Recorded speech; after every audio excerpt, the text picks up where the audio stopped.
1. I had a friend who was a pagan, who sometimes brought home to our sofa examples of pagan manhood. I don't intend to be disrespectful to anyone's religion, and to be fair, she only introduced me to 2 pagan men who claimed to be the reincarnations of historical figures. The first puzzling thing was that there was an overlap in who they claimed to be reincarnations of. They both had Jim Morrison down on their lists. Even more puzzlingly, one of them had been born before Jim Morrison died. I am not an expert in metempsychosis, or psychosis, so maybe I'm just revealing my ignorance of reincarnation by assuming it follows linear time. If this esoteric subject interests you, then please do keep reading, because I am leading up to a practical, magical demonstration of how time is not in fact linear. One of these Kevins needed help from his fellow pagans with a time travel project. A time travel project? He needed them to help him perform a ritual to send his astral body back in time to give his earlier self relationship advice, which would admittedly be a useful thing to be able to do. But is such a thing possible?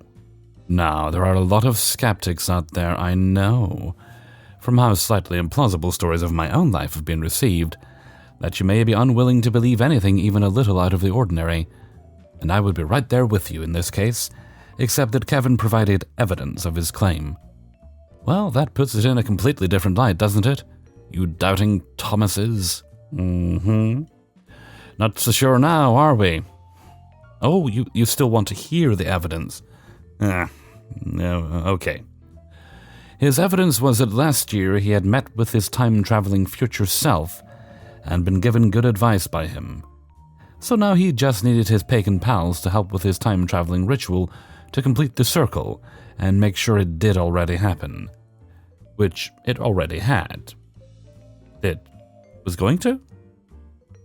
It's like Back to the Future. But instead of a scientist and a car, there's a bonfire in a field and a near-fatal dose of ketamine, which Kevin insisted he needed to detach his mind from our physical reality. Did he really, though? He seemed quite far along in that process already. Maybe I shouldn't judge. I'm not an expert in horse tranquilizers or time travel. What advice would you give your earlier self? Personally, in this instance, I would have passed back advice relevant to the time-traveling ritual itself, such as, perhaps take a smidge less ketamine, or don't stand quite so close to the ritual bonfire. If I was telling you this story face-to-face, I would pause there for dramatic effect. There we go. Just so you can imagine the possible consequences. Burnt shoes, flaming trousers. No, it was a little worse than that. During the ritual, he passed out, fell headfirst into the bonfire, and his friends had to drag him out by his feet. Days later, when he was coherent again, he claimed that it had been a resounding success. But success comes at a price. Galileo lived under house arrest for heresy. Marie Curie was buried in a lead coffin. Kevin had to wear a bobble hat until his hair grew back. Addendum. I checked my diary because I like to be absolutely honest with you, and it's not quite how I told it. One Kevin said he was the reincarnation of Aleister Crowley and Jim Morrison, whereas the other, older, pagan Kevin claimed to be the reincarnation of Aleister Crowley, but had Jim Morrison as his spirit guide. So I shouldn't have mocked him. Honestly, who are we to say they were wrong? You wouldn't tell the Dalai Lama that believing he is the reincarnation of a historical figure is attention-seeking teenage nonsense, and that he needs to grow up. 2. Alright, so I'm an insurance agent, and I was tired to working with the agency I was with, so I went to start to run an agency with another company. In order to do so, I had to act as a secondary agent for someone who had purchased an agency for 6 weeks, as some sort of ritual to be sure I understood all their systems. Well, I got saddled with a new agent who had never worked in insurance in his life, but his parents each ran very successful agencies with the company, so via nepotism, he got to skip the vetting process. It quickly became obvious that this was a mistake. Here is a list of just some of the fun things I got to endure with this particular Kevin being my boss. Kevin is deeply studying his business card for several minutes, as though he's deep in thought. I ask him what he's doing. He says, "Can you help me figure out what this word is? I can't sound it out." It was insurance. And later that day, he got into an argument over the fact that everyone spelled round wrong because you couldn't have two sound letters, vowels, next to each other. He was putting the decals on his window with his name on it. He couldn't get the air bubbles out, so he decided to use a hammer to try to pop them. He cracked his plate glass window and asked if we could hide the cracks for him. When his first client came in, the agency was inherited, so there was already a book of business. He offered him a $50 gift card to stay with us, as we were beaten price by a competitor, highly illegal. He then proceeded to run the customer's card for an additional $50 and give him the gift cards that he purchased. He then purchased several more $50 gift cards with the gentleman's card and offered them to other people who would come in for insurance. He purchased security cameras, not knowing that they had to be plugged in, and nailed them randomly around the rooms. He nailed straight through the body of the camera and did not use any of the included mounts. He hired a girl in a wheelchair and asked if she was born with the wheelchair and if it hurt her mom when she was born with the chair. For crying out loud. He ripped up all the hardwood flooring in his office and got upset that there wasn't carpet underneath. He tried to delete the do not call list so he could call these people. When that didn't work, he deleted the operating system on his computer. We were unable to conduct business for 3 days as a result. He set off the sprinkler system, running all our equipment 3 times in 3 weeks by microwaving aluminium foil. Each time he told the girl in the wheelchair, "Can you take the blame this time? I don't want the firefighters to know it was me." He would regularly close his blinds and turn off his lights. Then, within 10 minutes, ask if I knew how to unblock sites on his computer. He drove into the pillar in front of the Taekwondo place next door, severely damaging his car and leaving paint all over the pillar. He moved his car one spot over, and when the Taekwondo guy addressed the issue, he denied the whole thing. This happened twice. The ethics committee of the parent company came to investigate and shut him down, and he locked them out and tried to sneak out the back door, setting off the alarm, getting the police out for unethical business practices. When they actually got to address him, he said, "You're not the boss of me. My name is on the building." There were definitely more instances, but these were the more telling that came to mind. I tried to survive as long as I could, but after 3 weeks I went to work with another agency. 3. I've been doing grocery work for 15 years this year, and I've seen plenty of idiotic workers during that time. But the Kevin I'm about to tell you about was definitely the dumbest co-worker I've ever worked with. Here are a few of his most memorable moments. I'm normally a third-shift grocery worker, but the frozen lead was on vacation for the week and asked me to fill in for him while he was gone. While I was working, Kevin came up to me and asked me, "You're doing frozen now?" Me, being a smartass, said, "Nope, I'm doing drug GM." He just looked at me confused and replied, "Huh?" I basically had to explain to Kevin that I was making a joke. Even after explaining it to him, he still didn't fully get it. Kevin was 45 at the time. He would often use Midwestern or Southern words. "Ope, y'all reckon." But I will never forget his use of gots. I don't know about you, but I don't know a single person over the age of 8 that uses the word gots. He uses it very often, and it blows my mind every time. Kevin started off as a cashier and bagger. He was so poor at both of his jobs, he was reassigned to janitor. His biggest problem was that he would often drop what he was doing to talk to employees or customers. To give him credit, he is a nice guy, but never was aware of his surroundings.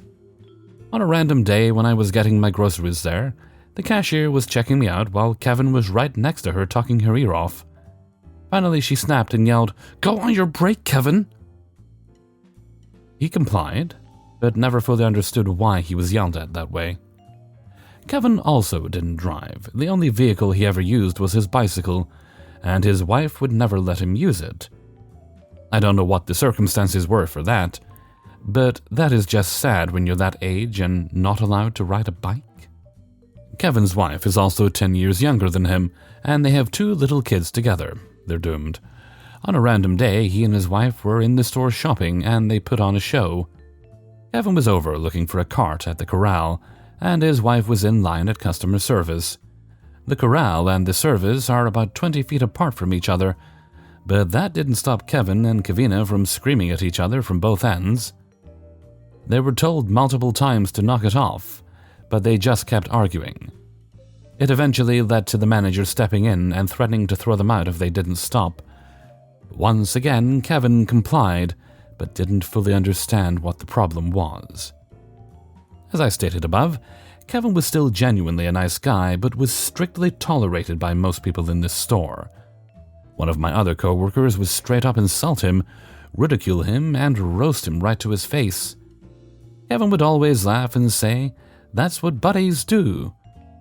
Kevin had no idea that this co-worker was being serious.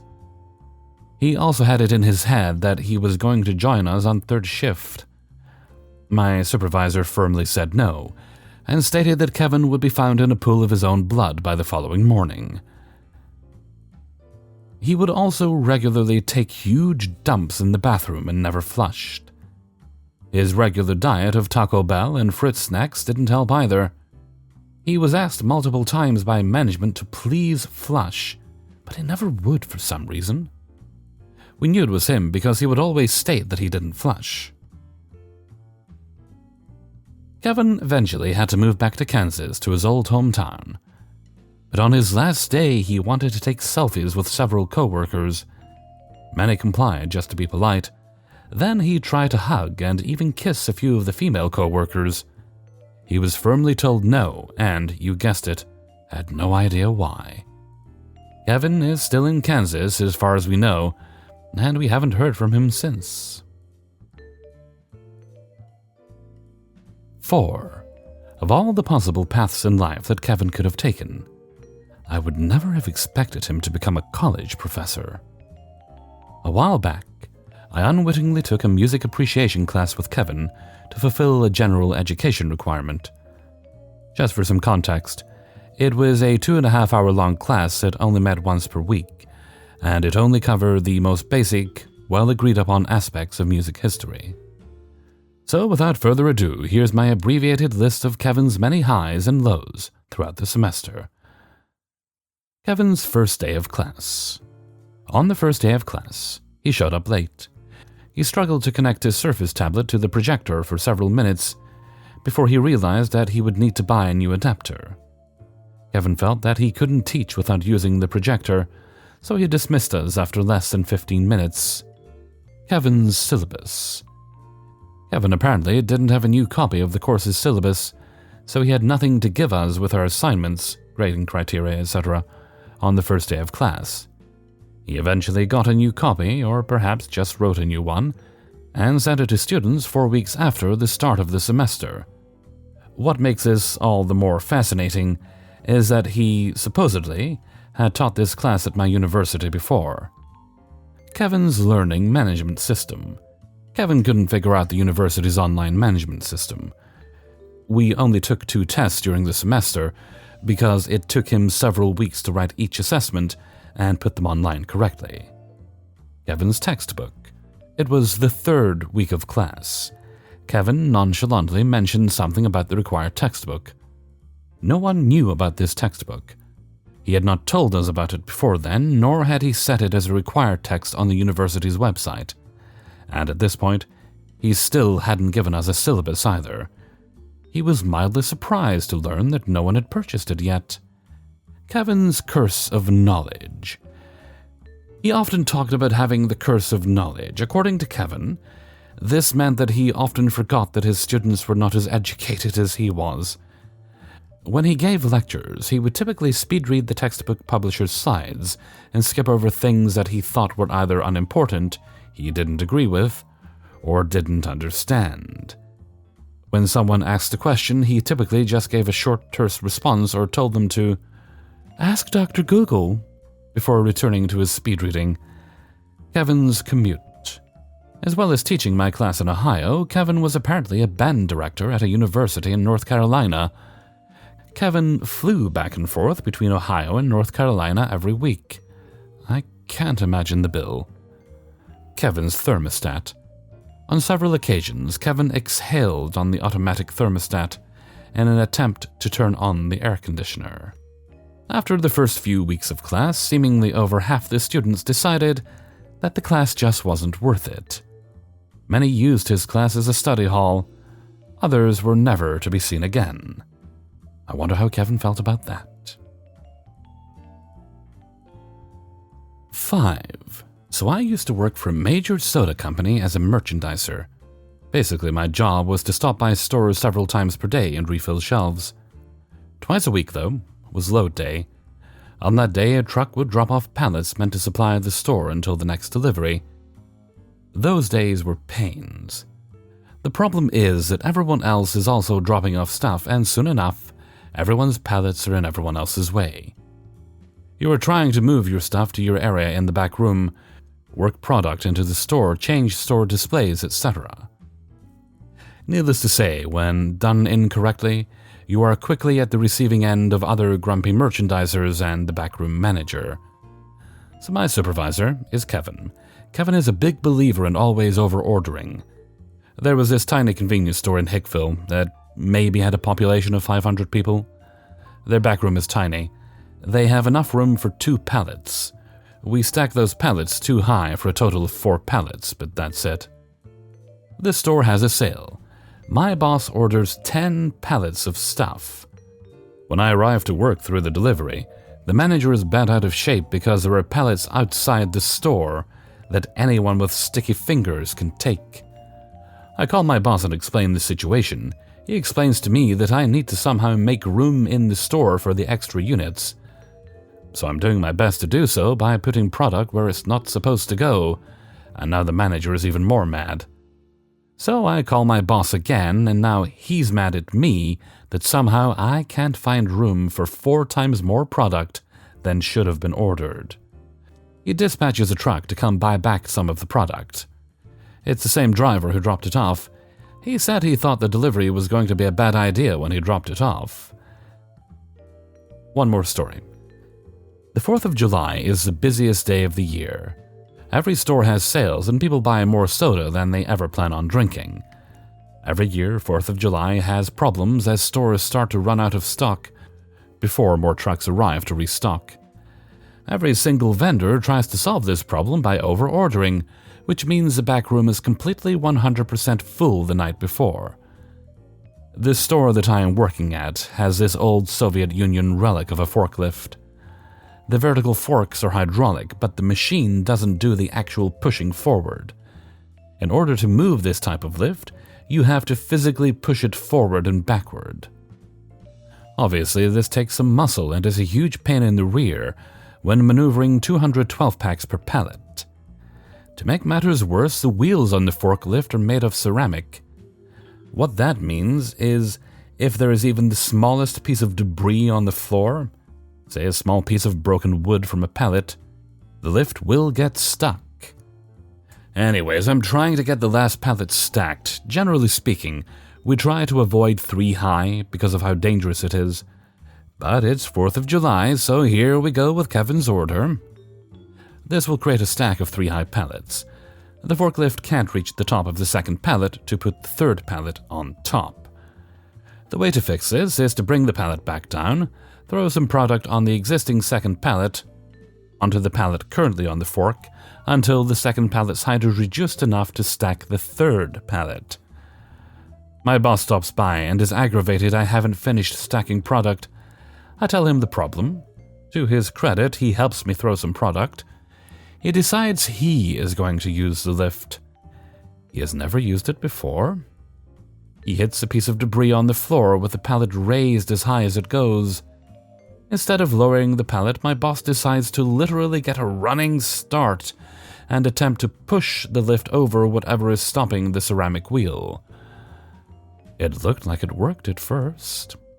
He definitely got the wheel over the debris, but now the entire forklift starts to tilt. It is on a collision course with the other soda company's stacked products. It hits and causes a domino effect with all the other stacked pallets. It is a glorious old faithful of sodas as pallets hit the floor and explode. It literally sounds like a war zone. I got paid overtime that night to stay hours cleaning up the mess, while my boss got to go home. The backroom manager was lava-hot mad the entire time. No matter how many times they cleaned the floor, it was sticky to the day I quit. Hey everybody, Hellfreezer here, and thank you very much for listening to A Cacophony of Kevins, Episode 5. And thank you very much to everybody who allowed me to use their stories in this video. Please hit the like button before you go, and share the video around with friends and family. And maybe even your pets. Alrighty, let's move right along to Hellfreezer's question of the day. And today's question is, sodas that don't exist but damn well should. Right, for me, there's a few that I like that I have to make myself. There's soda water and lime, which I think you can get. You can probably get it canned. But there's a lime cordial I like made by a company called Rose. Right, and any old soda water will do. I wish I could buy that in cans or glass bottles. It has to be either one of those two, not plastic bottles. Just pre-mixed. But sadly you can't. And there's another thing I do rather enjoy. It's lemonade, like Schweppes lemonade preferably. And just fresh orange juice, like half and half. If I could buy that in cans or bottles, that would be great too. But maybe you have some better ideas and I'd love to hear them. So let me know what you think by popping it in a comment below. Okay, and with that, I'm going to go rest my voice, get something to eat, possibly learn to juggle. One of those isn't going to happen. So until next time, thank you very much for listening, and take very good care of yourself.